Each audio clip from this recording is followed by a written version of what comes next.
What's going on, good people? Rich here, co-host of the Culture Garden podcast. Welcome to another episode of the Culture Garden, episode 96. We'll talk about that here in a second. We are slowly but surely approaching episode 100. Very happy for everyone to be here. Thank you for watching, for tuning in, for listening. Um, Thanks for joining me. And yes, I did say me because this is something a little bit different, something I wanted to try out. It is a solo episode.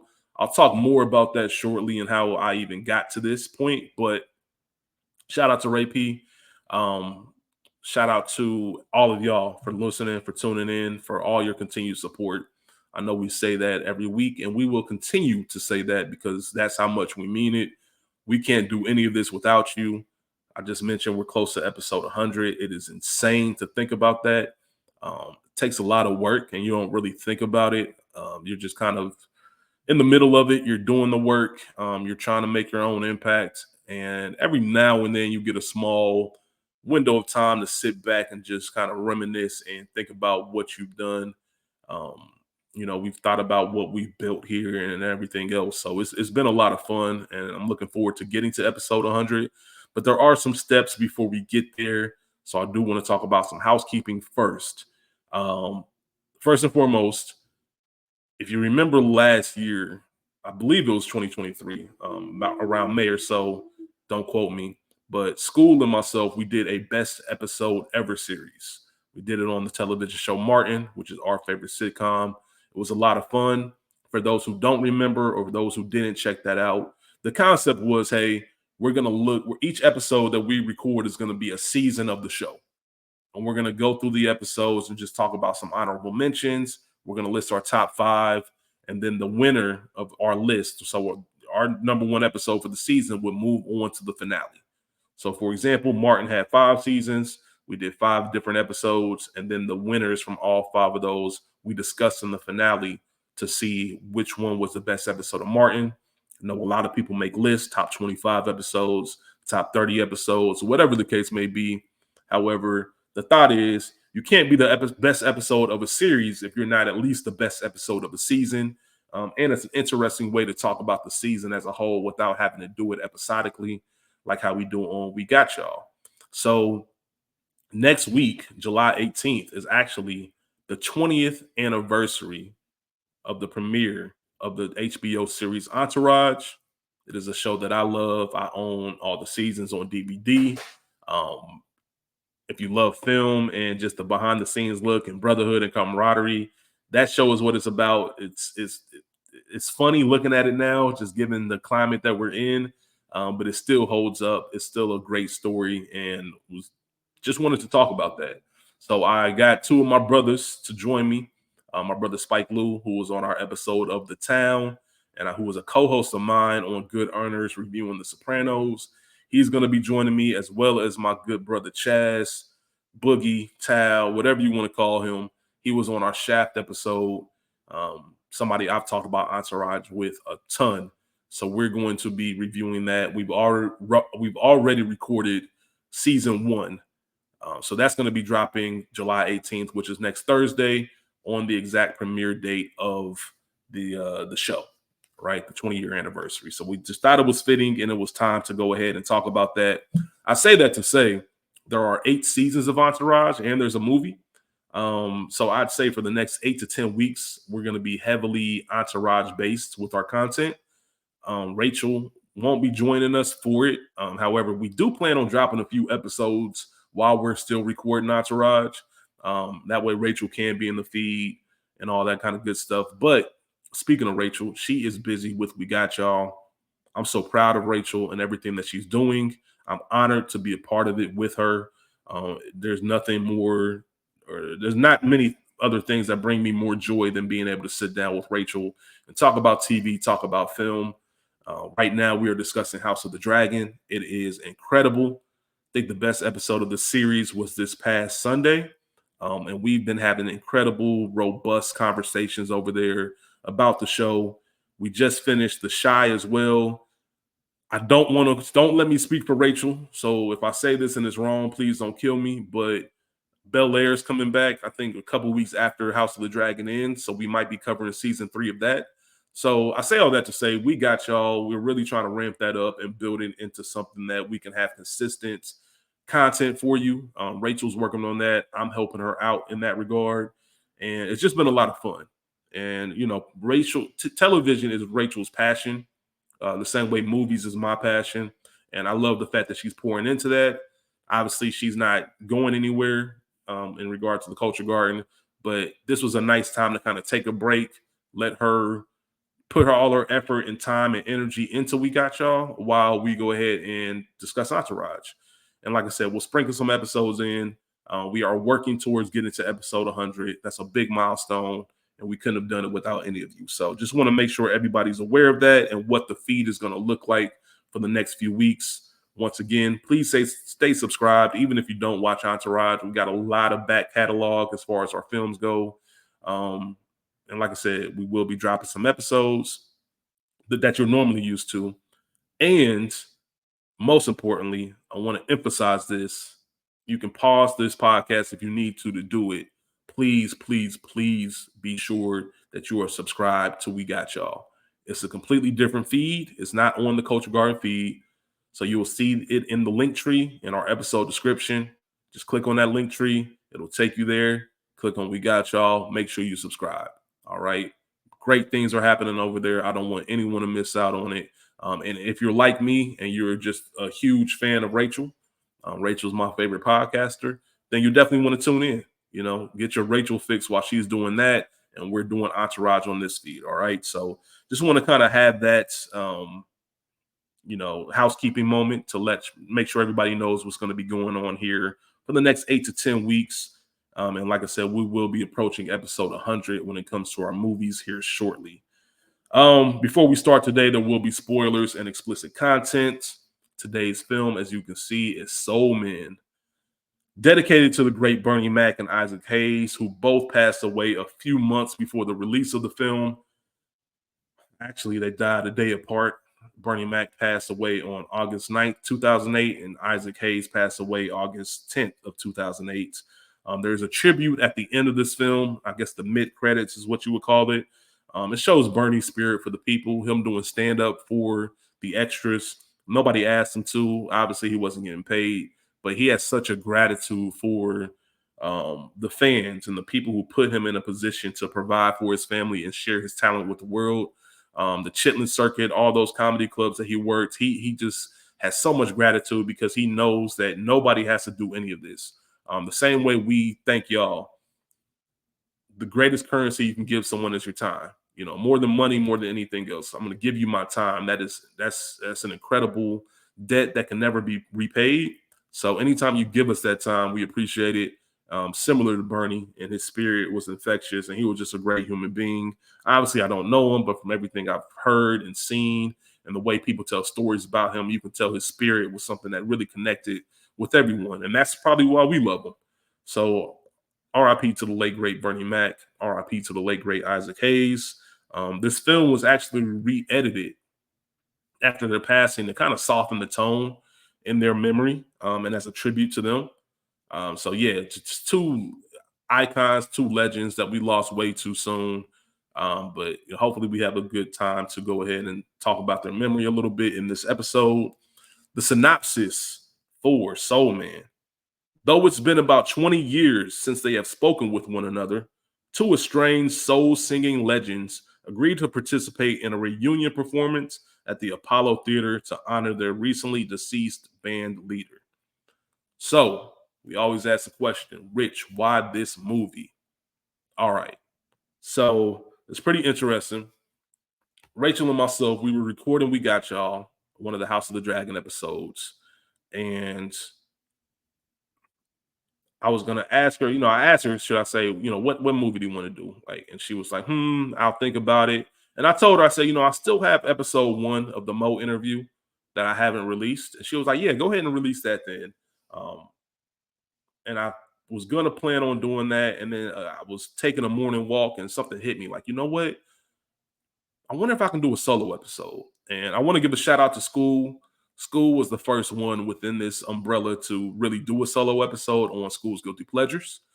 And he did a great job with it. He did a list, and doing a solo episode.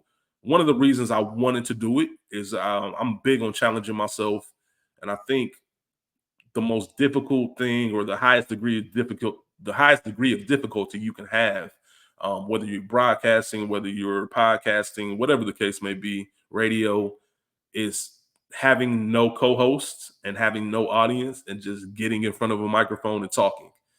There's nobody kind of there to save you. There's nobody to play off of you. I just wanted to kind of challenge myself and see if it was something I can even do. And that's how we got here. It's funny though, because this is not the movie that I planned on discussing. I was flipping through the DVD book. Yes, I still have DVDs, as you guys know. I was flipping through. I have a couple of them actually, a couple DVD books, and I was flipping through just to see what stood out. And for some reason, the movie 8 Mile stuck out to me. Right, I just kept saying, "Man, that can be one that I can do by myself." So I reached out to Ray P, got her blessing. Hey, do you ever have any intention about wanting to discuss 8 Mile? She said, absolutely not. So I was like, cool, I'm going to go ahead and do a solo episode. She said, bet, you got it. I started watching 8 Mile, y'all. And I don't know if I don't know if MTV Films did 8 Mile. Either way, I'm starting to realize that there's a lot of movies that I watched over and over again in the high school era, my high school era, that just aren't necessarily good films. I was watching 8 Mile and I turned it off. I didn't even finish it. I'm not saying it's bad or anything like that. I just wasn't interested in it. I wasn't interested in the story. It could be fatigue. I'm not 100% sure. There's a lot of good things about it, but it was just something I didn't feel like talking about. That's one thing about these as well. When we discuss movies or when we pick these movies week by week, you got to be in a mood to speak about that particular movie. There's a ton of movies that I like, but I'm like, if I talk about that this week, it won't get my best performance because I'm not feeling that at the moment. And 8 Mile for some reason just did that for me. I was like, I don't want to talk about this. So I had a moment where I'm like, all right, let me just go ahead and edit up this first part of Mo's interview and or the discussion, the creators on this creators discussion with Mo, and I'll go ahead and release that. But I'm like, nah, I really want to do a movie. And I was searching through and I saw Soul Man, and I was like, you know what? That'll be perfect. And it's a funny story because um we did Best Man. So Best Man was one of our earlier episodes. It might be episode 10. That was actually Rachel's first appearance. And we did the Best Man episode, and I remember saying we were talking about Malcolm D. Lee, who directed Best Man. He also directed Soul Man, and I remember bringing up Soul Man in school, and Rachel was like, "Yeah, that's a great movie, classic." And I'd say maybe a few months later, we had Soul Man scheduled. This had to be 2022. We had Soul Men scheduled to record, and the day of recording, both of them was kind of like, I ain't really got nothing for you, man. It wasn't really speaking to me. The same way I just talked about 8 Mile. It just wasn't speaking to me like that. And I was just laughing. I'm like, both of y'all niggas said this was a classic. Both of y'all said y'all loved it. Now y'all don't want to do it. I even had notes still from when we were supposed to record it. It's funny looking back because it was a whole different format, whole different time for the Culture Garden. But that's always a funny little story I think about. And it just hit me like, you know what? I already have a few notes written. I've already watched this movie. I know it's something that I want to talk about. So I'm just going to go ahead and do Soul Man. Once again, reach out to Rachel because it was a last minute switch up. Just wanted to make sure she didn't want to join or have a conversation about it in the future. Because the episodes Rachel isn't on, um, I tend to I try to find movies that I know she's not going to talk about. And y'all know me and Rachel, we locked in. So I have a pretty good idea of like Rachel ain't gonna want to talk about this shit. So I double checked with her on this. She said, "Nah, you got it," and here we are. So that's kind of how this solo episode even came about. I think that the story and the script isn't the best, but we get an incredible comedic performance from Samuel L. Jackson and Bernie Mac. Um, our leads in this film were just very entertaining. The banter, just the camaraderie or the lack thereof. If you've ever had any kind of shared experience or shared history with someone that you really, we got this tie together, but I don't really rock with you like that. All of that was comedy to me. Their banter is comedy. In a way, in its own special way, it's an homage to soul music. in a comedic form. So that's why I wanted to pick this movie this week. As far as the stats go, the film was released November 7th, 2008. As I mentioned, directed by Malcolm D. Lee. This is the sixth film of Malcolm D. Lee's that we've covered. We pretty much going through most of his filmography. We've discussed The Best Man Holiday, Undercover Brother, Welcome Home, Roscoe Jenkins, and Girls Trip. We've also discussed two TV series of his, Best Man Final Chapters, which we discussed actually on Culture Garden, and We Got Y'all. And we discussed Harlem. He directed 2 episodes of the show Harlem. We discussed that on We Got Y'all. We're waiting for season 3. We will be discussing Harlem season 3 on We Got Y'all. It should be coming out this year. Shout out to Making Good. Shout out to Making Good. And shout out to Michael Ealy. But this film was written by Robert Ramsey and Matthew Stone. This duo also wrote the film Life, which was episode 50 for us. Crazy to think that episode 50 was 46 episodes ago. I can't believe, like, it feels like we just recorded that yesterday. I don't know. Either way, Robert Ramsey and Matthew Stone, they both wrote Life as well as this film. Couldn't find any information on the budget really, as far as like how much the budget for the film was, but I do know it grossed $12.3 million worldwide, had a $5.4 million opening weekend. It opened up at number 6 in the box office, and it was in the theater for 13 weeks. I will be the first to say it was not. It was a box office bomb. It was a bomb. I remember Malcolm D. Lee said it bombed because he realized that people don't give a shit about 2 old R&B singers. I don't think he's right per se, but I can understand the general public. I know I didn't see it in theaters. I think Samuel L. Jackson and Bernie Mac alone should have been enough to get me there. I've talked about it before. That 08 through 2010 era was, I missed a lot of movies for some reason. College years, all that kind of stuff. I just didn't go to the theaters a ton, even though I did catch some movies. But yeah, opened up at number 6. Just wasn't a successful film. It is currently streaming on Freevee via Prime Video. So it is one of the free movies that you have, but it does have a few ads throughout it. And if you have a Roku, it is on Roku TV. As far as the awards go, it was nominated for 3 awards, no wins. Samuel L. Jackson was nominated for the 2009 BET Awards for Best Actor, and then the Black Reel Awards, Friends of the Show. They were nominated for Best Director, Malcolm D. Lee, and Best Soundtrack. Like I said, no wins, but there were some nominations. As far as the cast goes, we have Samuel L. Jackson as Lewis Hines, Bernie Mac as Floyd Henderson, Sharon Leal as Cleo Whitfield, Afion Crockett as Lester Whitfield, Jackie Long as Zigzag, Adam Hirschman as Philip, the manager, Sean Hayes as Danny Epstein, Little Ep, John Legend as Marcus Hooks. Shout out to John Legend. If you know anything about Rachel, Rachel does not play about John Legend. That is her guy. So shout out to her once again. Jennifer Coolidge as Rosalie, Mike Epps as Dwayne Henderson, Isaac Hayes as himself, and Randy Jackson as the narrator. Yes, American Idol Randy Jackson. A lot of people had like either 1 or 2 scenes or very short appearances, but when you hear their names, they're just big time people in the game. So I wanted to make sure I acknowledged it. So as you know, just rolling along, we always have the question, classic or nah? This is not a classic. I enjoy it. I like watching it. I enjoy putting on certain parts.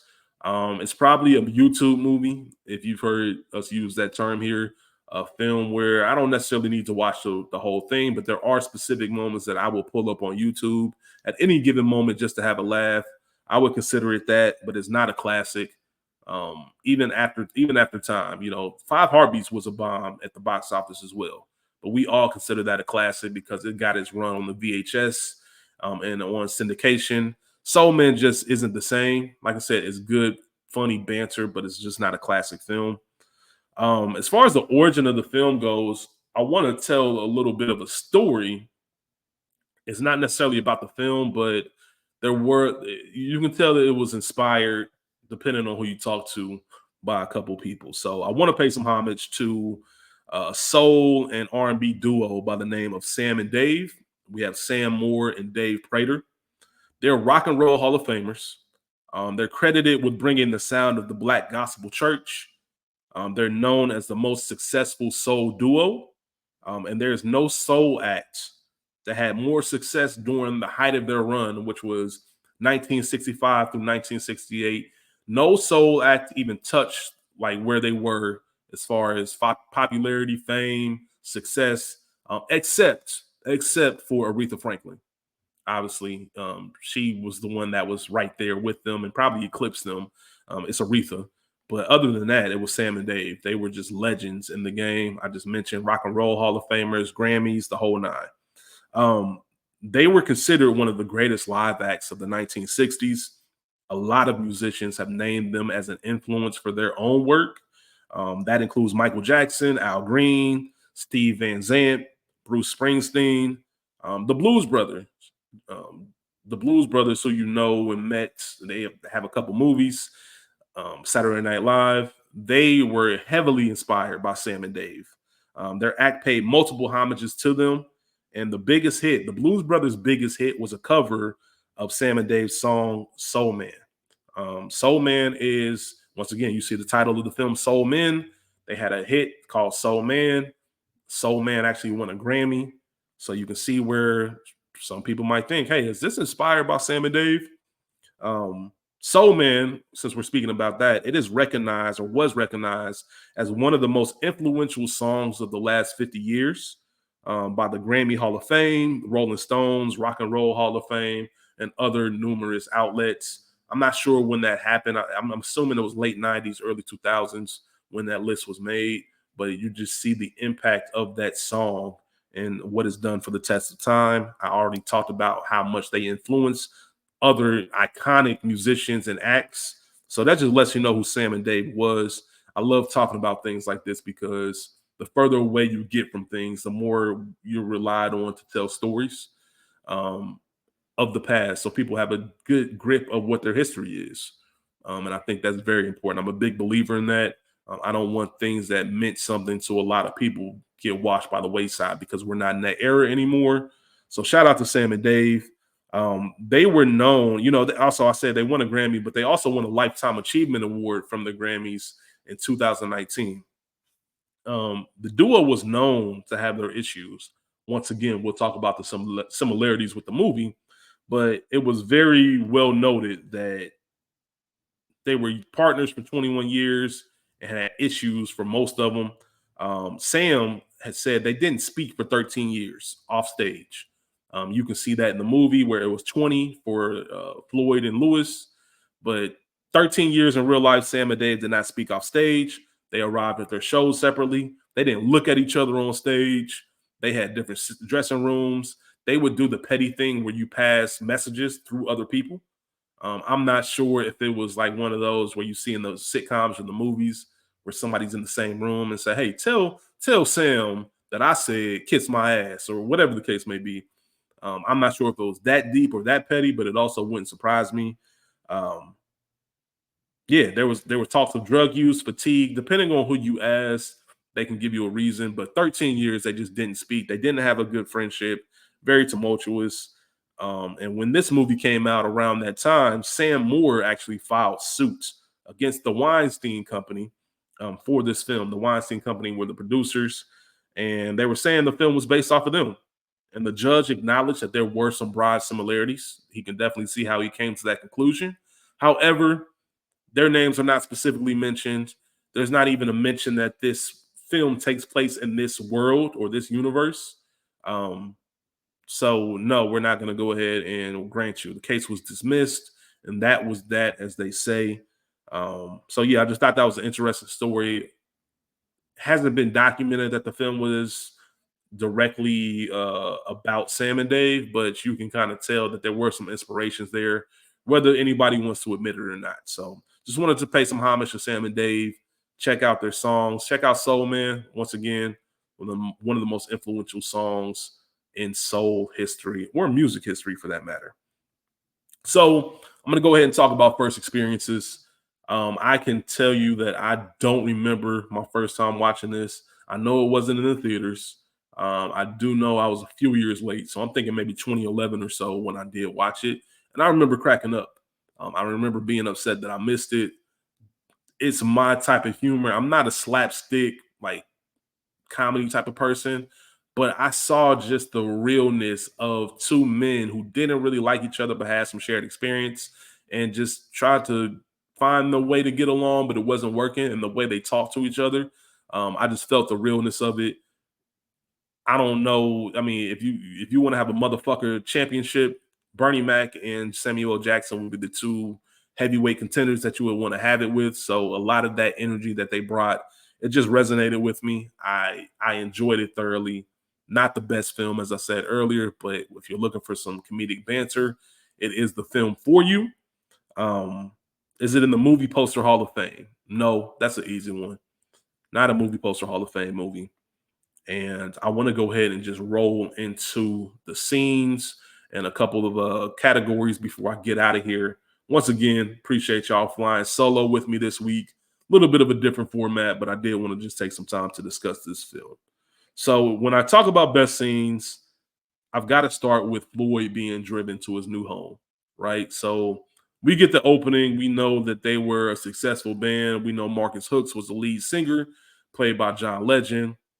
Like a lot of bands in that time, or even after that time, the star of it, the star of the band, they get tired of splitting money. They're going to have a solo career. We've seen this over and over again.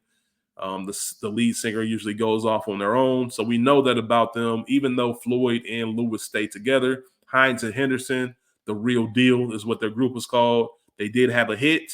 Um, but the band broke up. They ended up having two completely different lives. Lewis got into a bunch of shit, was on drugs, alcohol, just couldn't get his life together after music. They showed him robbing a bank. Meanwhile, Floyd Henderson, Bernie Mac's character, he was he started a car wash business, very successful businessman. But as you get older into your age, as you get into your golden years, things start to change. And you can tell that he was just upset. He was just upset that his best days, in his opinion, were probably behind him. And especially someone who lived such a life as being a music star, or being on the road and things like that. That has to be a hard pill to swallow. But he's being driven to this new home by his nephew, played by Mike Epps. His nephew's name is Dwayne, and he's in the back seat. He's looking at these kids eating boogers. And it's funny because we've all been little kids. We've all done nasty, disgusting things. However, it's still I'm Floyd in that situation. Like that shit's nasty. I remember being like even in elementary school. So I remember being in fifth grade. Shout out to Houston Elementary. I remember being in fifth grade, standing in the lunch line, and the kindergartners would be at their table. The lunch line was right by their table. And I remember just looking at their trays and just slop and just it was just disgusting. And I'm like, ugh. And I was in fifth grade. It wasn't like I was an adult, but it was just one of those things like y'all are sick, man. Little kids are just nasty. But like I said, I just find it funny because we've all been there. Um, I mentioned Floyd just having his best years in his rear view. Feels like he's losing control of his life and his happiness. He doesn't have his business anymore. His nephew's taking it over, as he mentions in the conversation. Um, Floyd and Dwayne's conversation, I think, is one of the highlights of this film. Dwayne is trying to sell him on this new place. You know, the women, the ratio to women are 5-1. You know, women to men. It's 5-1. You got 36 holes of golf. You got 3 swimming pools. Sounded like Ray J on the Breakfast Club ran. I got an indoor pool, got an outdoor pool, indoor basketball court, outdoor basketball court. If anybody remembers that classic rant that he had against Fabulous. And as I mentioned, Dwayne is taking over the business, which really triggered Floyd because, man, that's some shit I do. And here you are just taking it over and you just leaving me out here to ride. And stop being bitter. Enjoy yourself, Unc. These are your golden years. Come on in and say bye to Charlene and the kids. Bernie Mac, one of the famous quotes of this film. I know we attribute it to Michael Jordan a lot, but we got to give Bernie Mac some credit because he was dead ass serious. The delivery on it was on point. Looked over with that sincere look to his nephew and said, fuck them kids. And what's even better is Mike Epps' response. Because just imagine you talking to a relative. All right, Uncle, I'm out of here, man. Come on in and say bye to the kids. And your uncle say, fuck them kids.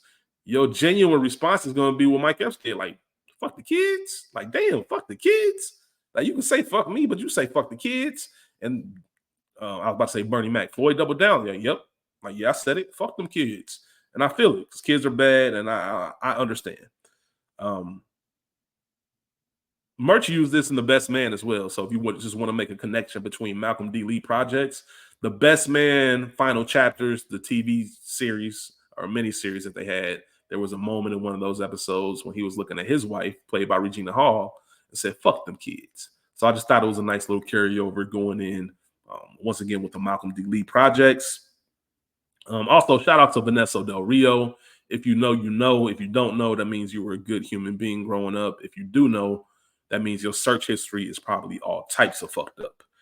Um, the next scene that I have is the introduction to Lewis Hines.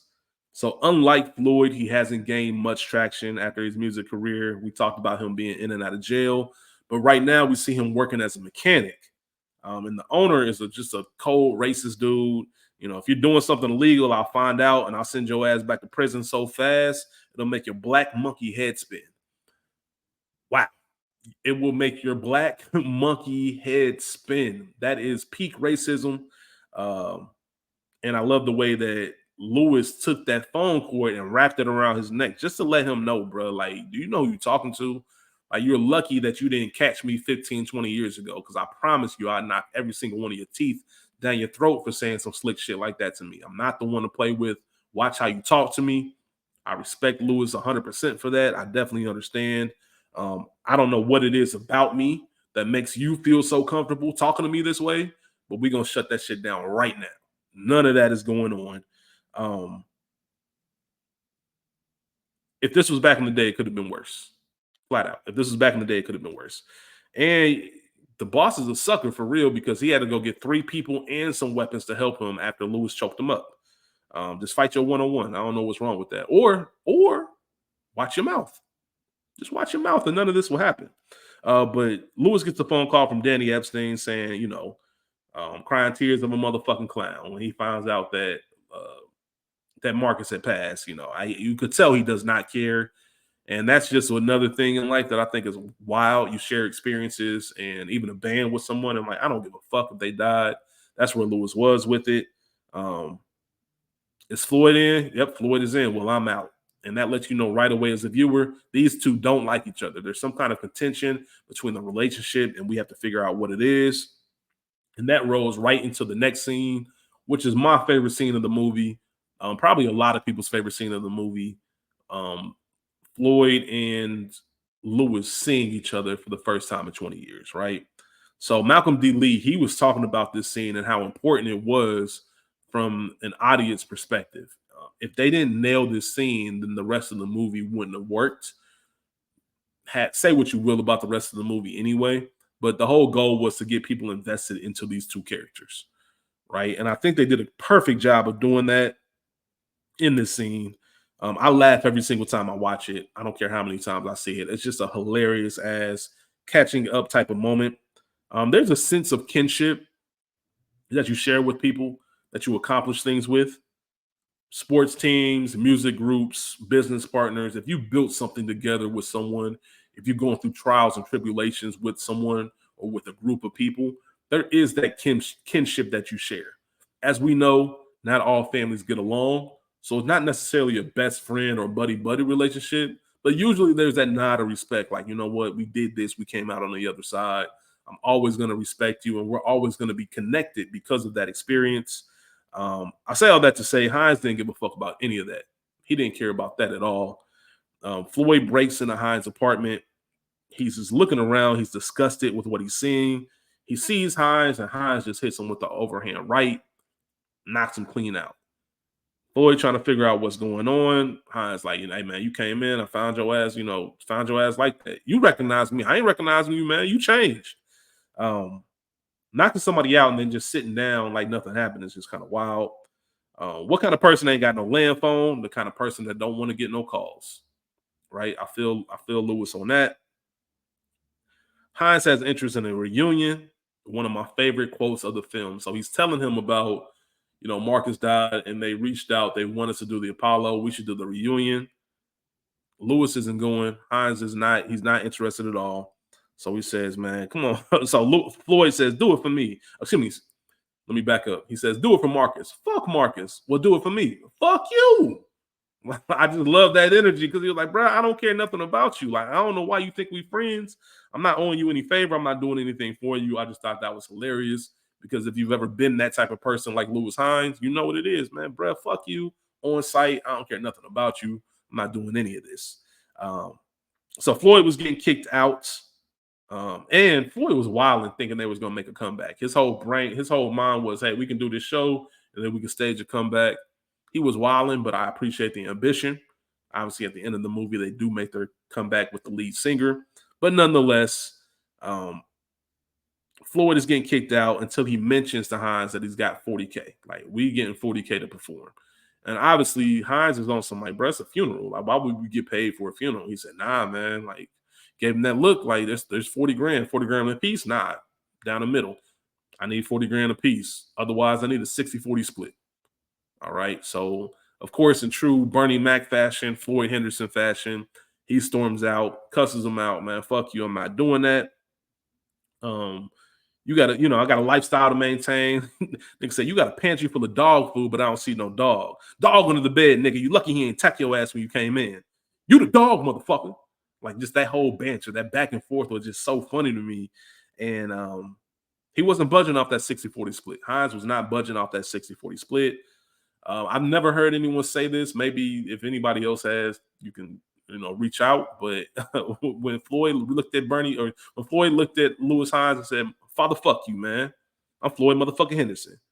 You and Mark. I made you and that motherfucker. You can't sing, hum, or motherfucking skip. Ain't that a bitch? Possum face motherfucker." Like, Bernie Mac was just a comedic genius. Like, his delivery, just what he was saying. It's like, who cusses someone out like this? I've never heard someone get cussed out like this. You possum face motherfucker. You can't sing, hum, or motherfucking skip. I made you and Mark. It's just classic, man. And that's how it is when you feel for years, I felt like I haven't gotten the credit I deserve. For years. I'm about to tell y'all about yourselves right now, even though Mark ain't here. And I do think one thing that's funny throughout the movie is the shared hatred that Hines and Henderson have for Mark, the lead singer. And I'm sure that happens because he's the one that made it. He won Lifetime Achievement Awards in the film, Grammys, everything else. And it's kind of like, man, he left us behind. Fuck, dude. So that's always funny. Henderson goes in the hallway, contemplating his options. He's come all the way here to this filthy place to kind of offer him. I'm not leaving, word to Denzel. I'm leaving here with something. He collects his ego, knocks back on the door, and agrees to it. Right? He said he agrees to the 60-40 split. I love how Hines answered the door because he was sitting there knocking. As when Henderson was knocking on the door, you hear the fake dog barks, hur, hur, hur, and then he opens the door, stay. Like, bro, ain't no dog in here. It reminded me of Martin season 2, the infamous New Jack City theme, when Martin was supposed to have a real dog, but they couldn't find one. So, of course, him being the comedy genius that he is, he had the fake dog, and he was making the whole set laugh, the whole cast laugh. That's what that kind of reminded me of, in a small degree. And I just love Henderson and Bernie Mac's delivery, or I'm going to say both of their names so you know who I'm talking about if you're not familiar with the characters. But Bernie Mac's delivery in the scene was great because he was humble and he was stunting at the same time. Like, you know what? Cool. I'll agree to your 60-40 split. But you know what I'm going to do? I'm going to go back to my $600 a night hotel room so I can wash this filth out for me. I'm going to get a nice juicy ass steak. Yeah. Size of your motherfucking back.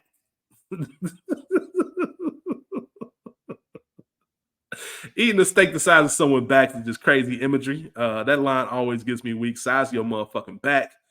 Nothing like ego, man. There's nothing like male ego in general. I just thought that was hilarious. Obviously, they agreed. So yeah, that is my favorite scene of the movie. A couple other scenes that I want to highlight because it really is a goofy movie. There's a lot of things that are just like, what's going on? Huh? What? But there's some things I want to highlight. So their hit song was called I'm Your Puppet. I'm your puppet. And they're on the side of the road singing it. So it just showed that you can get through things together in life. They had their tension and they had the whole gun going off and on the road. But they're changing the tire, and I'm sure there's no better feeling than hearing yourself on the radio, especially after years. like, man, we accomplished some things together. You hear yourself on the radio, and they try to relive that moment. Like, what are the dance move? What are the steps? Um, they're singing "I'm Your Puppet" on the side of the road. Like I said, you can coexist if you try. You don't have to be the best of friends, but it doesn't have to be as contentious as it is between the two of them. And whether we like it or not, we are tied together in history. The whole reason that they called us to come perform at the Apollo, the whole reason our song is on the radio, we are a duo. We're connected even if we don't like each other. That's how people are going to see it. That's how people are going to talk about it, right? So I just thought that was an interesting scene. One of the ones that I enjoy a lot. For those who don't know, "I'm Your Puppet" is actually a real song. It wasn't made for the movie. That was a real song. It was a hit in 1966 for James and Bobby Purify. So yeah, you can check that out on all your streaming platforms and listen to "I'm Your Puppet." Um, couple other scenes and highlights. One was them going, I forget what city they were in. It might have been Texas, and they brought the mom and the daughter back. Obviously, they didn't know it. Not that scene itself, but the only thing I want to highlight is Lewis Hines, just that cruel look he has. They're both on the balcony. They see that they're one's with the mom, one's with the daughter. And he lifts up that like towel and say, "Yeah, let's get a little air on this thing." Just stunting in front of Henderson. I just thought that's hilarious. The way he said it, like, let's get a little air on this thing and lifted it up. That was just funny to me when you watch it. Lester, played by Afion Crockett, Cleo's boyfriend. He's an idiot, but he does have some funny moments throughout this film. Peace out, old niggas. Cleo, two old niggas here asking about your mama. When he breaks their record, when he's recording his own rap song, you get the fuck out my grill. Like, it was just, you got your flunkies with you. It was really silly, but for some reason I do chuckle every time I see it. And obviously him getting beat up by Lewis, because obviously don't put your hand, like, we didn't know it at the time, but that's Lewis's daughter.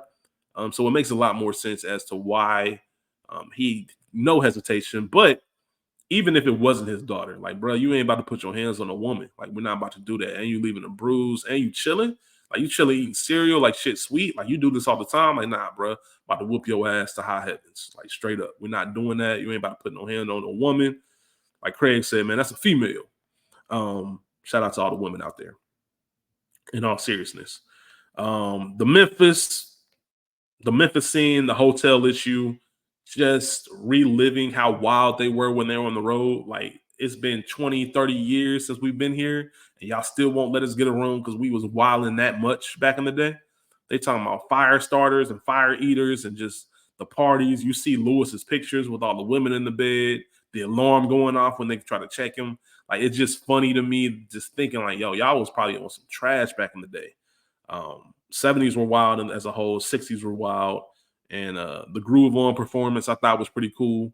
I thought that was a cool performance, especially if you look at two old legends, because you're not selling out big shows, right? You're doing bars and you're doing things like this. So I wanted to highlight that. And then lastly, just the overall tone and end of the film, the way they're trying to get to the show is really a road trip and all the things that go crazy. It's almost like plane, trains, automobiles. Um, Dutch in a sense, where you just have this. The premise is we have to make it to this show. What's going to happen in between? They run into a lot of hurdles and a lot of obstacles.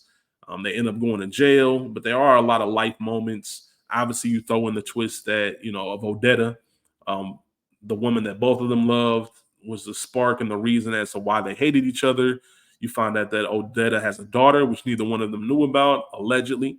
And here he is, Bernie Mac, Floyd Henderson. He's thinking the whole time that Odetta is his daughter, when really it is Hines.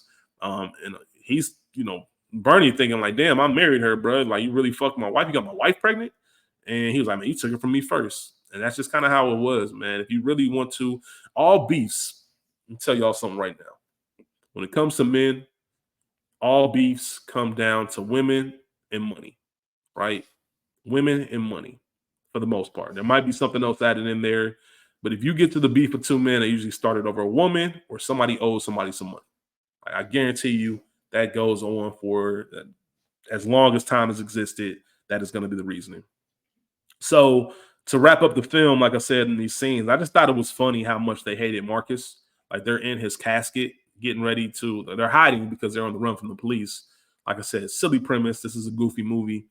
But they're in his casket and they're just kind of having that last moment with all three of them together. It's very odd that they're in there with the deceased body, but it is what it is. And I just thought it was funny, like I said, how much they hated Marcus. Like, ain't that my watch? And Lewis Hines said, "See, I told you. You thought I stole it. I told you this motherfucker was klepto." And he took the ring. Hines took the ring like, shit, this motherfucker had style. I'll to give you that, but he ain't gonna need this. So he took the ring off, put it on his finger.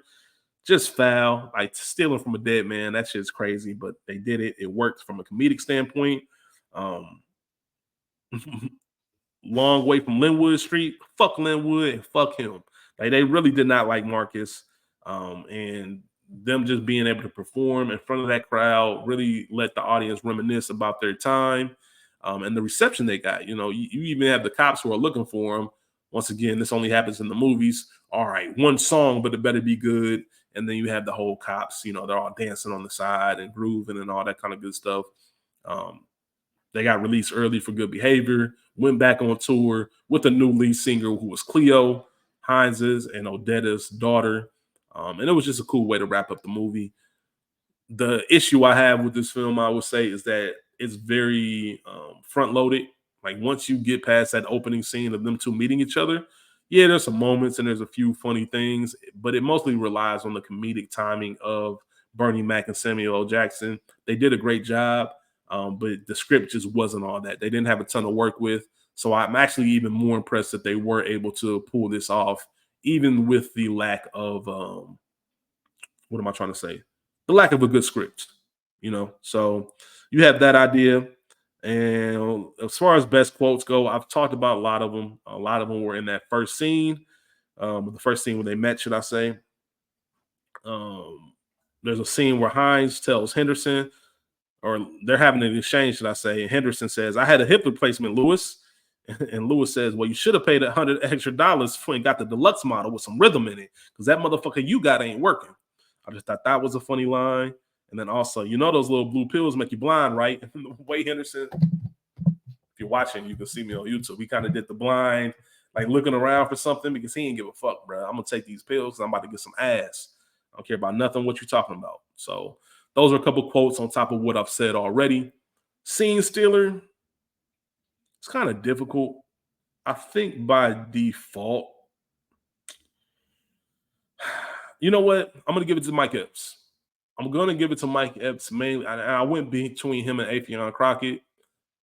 Afion Crockett has a style of comedy that really isn't mine. Like I think he's funny in some scenarios, but not necessarily all the time.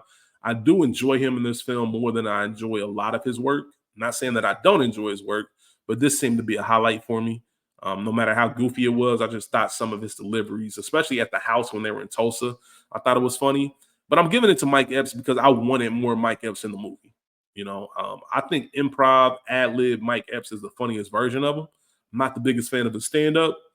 I feel like he does the same routine every single year, every single show. I feel like the same routine I saw back in 2006 is what he's doing now. He might have added on a few things, but he's not the most ideal stand up for me. But when it comes to just improv and making up stuff on the spot, on the fly, 100% give me some Mike Epps. Fuck the kids, like that whole thing. I would take Mike Epps as my scene stealer. That is going to be my winner. Things that bother me. What is it? The braids. I hated those fucking braids on Samuel L. Jackson. But more than the braids, I hated that goatee that he had. I don't know what that nasty little strip down the middle with nothing else around it. Was not a fan of that. Not a fan of that at all. Um, there were no come see about me moments. No actors from The Wire. There is a soundtrack for this film. Also, it's about soul music, so it's definitely a soundtrack that you got to check out. Wouldn't let that happen to me. I don't think there's anything that's really preventable. Um, I would like to say I wouldn't let so much time go by without me speaking to a bandmate, but there was some real beef there. Once again, it was about a woman that both of them loved. So I can understand how neither one of them wanted to pick up the phone and talk to each other until it was time for a reunion and to get some money. As far as trivia, I kind of told you as far as the origin of the movie, who Sam and Dave were, and how they possibly could have inspired the film, as well as "I'm Your Puppet" being a real song. Sounds like some shit made up for a movie, but once again, it is real. I'm trying to think what was the song on the Steve Hightower show? Steve Harvey show. Steve Hightower was the character's name. Dang, I can't think of it right now, but somebody out there is probably singing it now that I mention it. But yeah, just those fictional songs. Um, what was the name of that song? It's about to piss me off. Give me a second. See, this is why this is the realness of a solo episode because there's nobody else to kind of take over while I'm looking something up. So I'm gonna keep talking while I do this. And I can't believe that I can't think of the song off the top of my head because I always randomly sing it. Um, I can't find it. I can't find it. And I'm gonna be upset with myself after I end this episode and I actually find it. Um, all right. We get to the end of the episode where we rate the show. Too high, too low, just right. The average viewer rates Soul Man a 6.4 out of 10. I will say, I believe this is just right. I was actually surprised that it got a 6.4. I was thinking it was going to be more of like a 6 or 6.1. 6.4 is pretty good when you consider the script. I think the performances by Samuel and Bernie Mac for what they had, I would give their two performances closer to like a 7.5. But the movie as a whole, I think is just right at 6.4. We have a rose, a bouquet, or the whole damn garden. I'm gonna give this film a bouquet. The movie itself, the script itself gets a rose. It might get a rose petal, but the performance by Bernie Mac and Samuel L. Jackson, consider that this is the last film that Bernie Mac was in. He had Old Dogs, but his scenes for that film were released, or excuse me, were filmed first. And then he also had Madagascar 2, which was animated. It actually came out the same day as Soul Man. So he had those movies going. Um, but yeah, I'm gonna give this a bouquet because of them and because of how much their scenes make me laugh. So I definitely have to give credit to that. My bad, y'all. I'm still trying to find this song because it's upsetting me. I'm gonna have to just go ahead and let that go. Um, it's in my head too, man. Ah, man, that's really pissing me off. My bad, y'all. Y'all didn't come here to hear me do all this. But I say all of that to say, yeah, this is a solo episode, my first one. A little bit different dynamic, right? It's not the same as having Rachel here with me. We already know how I feel about Rachel. Rachel has such an energy about her. I love recording with her. I love her comedic genius. I love her thoughts and everything that she has. But this was cool for me to just kind of do this by myself. And I'm not gonna lie. 52 minutes of just talking solo with no breaks or no interruptions, and not having to stop myself to edit. I think I accomplished what I wanted to accomplish. I just kind of wanted to see if I could do this. Um, I guess the next challenge would be a better movie, something a little bit more in depth. The only thing about that is I do like discussing good movies and deeper concepts with other people. I like getting people's thoughts. I like kind of having more conversations around film more than anything. But this was something that was cool. I appreciate everyone out there for giving me the time and the space to do this. I appreciate everyone for watching, everyone for listening. Um, I was able to accomplish something that I set out as a challenge. So I'm proud of that. And hopefully, everybody else, whatever you're trying to get accomplished, whatever you are trying to do, you're able to do the same thing. Once again, appreciate y'all. We can't do any of this without you. Much love to all of you. I'll say it again. Please, please, please, please subscribe to We Got Y'all. It is his own separate feed. Definitely need y'all to subscribe because there are a lot of good things going on over there. It's a lot of fun. Um, Rachel is just killing it. She's just killing it, and I'm having a good time being with her and being able to have be a co-pilot on that journey with her. So shout out to Rachel. Shout out to y'all. Shout out to We Got Y'all. Shout out to the Culture Garden. We appreciate you. Please remember next week we're gonna have the first season of Best Episode Ever reviewing Entourage. I'm gonna make one last ditch attempt to find this song because it's really bothering me if y'all can't tell. I don't know, y'all. I kept finding when the funk hits the fan. There's a different song in my head. it is what it is. I'm just gonna have to go ahead and live with that. And one day when I'm randomly doing something, it'll come to my brain. But that's neither here nor there. I really genuinely appreciate y'all for tuning in. This was a lot to do solo. Not sure how it's gonna be perceived, but wanted to give some content to y'all. Hopefully everybody enjoys it. Yeah, that's pretty much it, man. I really love y'all. I appreciate y'all. Shout out to Rachel and we got y'all. Please remember to subscribe. I'll catch y'all next time. Y'all be cool. Y'all be cool. Peace.